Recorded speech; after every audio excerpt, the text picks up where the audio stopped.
తాజా అంశాన్ని చూస్తున్నాం. పోక్సో కేసులో పోలీసుల విచారణకు గైర్హాజరైన కేంద్ర మంత్రి బండి సంజయ్ కుమారుడు భగీరథ్ వ్యక్తిగత కారణాలతో విచారణకు హాజరు కాలేకపోయానంటూ మెయిల్ పంపారు. కేసుకు సంబంధించిన ఆధారాలు సేకరించేందుకు 2 రోజుల గడువు మంజూరు చేయాలని కోరారు. భగీరథ్ మెయిల్కు సంబంధించిన వివరాల్ని మా ప్రతినిధి నాగార్జున అడిగి తెలుసుకుందాం. నాగార్జున, చెప్పండి, బండి భగీరథ్ పోలీసులకు ఏమని మెయిల్ పంపాడు?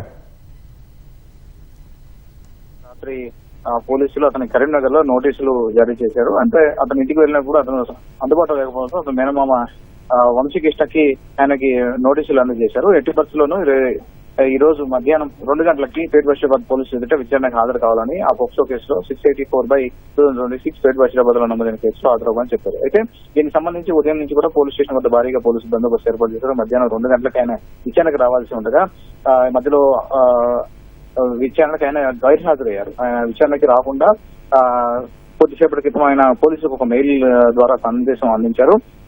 తాను విచారణకు వ్యక్తిగత కారణాల దృష్ట్యా నాకు షార్ట్ నోటీస్ లో ఆ నోటీస్ ఇచ్చారు కాబట్టి వ్యక్తిగత కారణాల దృష్ట్యా నేను విచారణకు హాజరలేకపోతున్నానని ఈ విచారణకు హాజరయ్యేందుకు మరొక 2 రోజులు గడువు కోరుతూ ఆయన మెయిల్ పెట్టారు. ముఖ్యంగా అందులో ఈ కేసుకు సంబంధించిన దాంట్లో కొన్ని ఆధారాలు సేకరించి దర్యాప్తుకి పూర్తిగా సహకరించేందుకు, దర్యాప్తులో ఉపయోగించేందుకు కొన్ని ఆధారాలు సేకరించాల్సి ఉందని ఇందుకు 2 రోజులు గడువు మంజూరు చేయాలని కోరారు.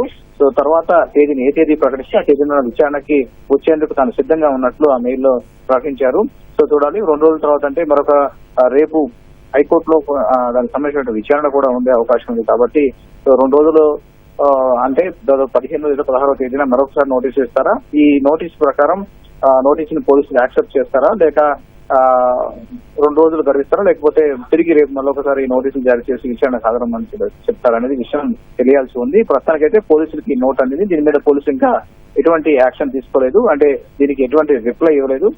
ఒకవేళ గనక ఈ నోటీసులకి ఓకే చెప్తే కనుక తను కోరిన అభ్యర్థుల్ని అంగీకరిస్తే కనుక మరొక తేదీని పోలీసులు తెలిపే అవకాశం ఉంది. రెగ్యులర్ గా పోక్సోలో నమోదైనటువంటి ఈ కఠినతరమైనటువంటి కేసులో ఇలాంటి అభ్యర్థులను పోలీసులు అంగీకరిస్తలేదా అనేది తెలియాల్సి ఉంది. ధన్యవాదాలు నాగార్జున.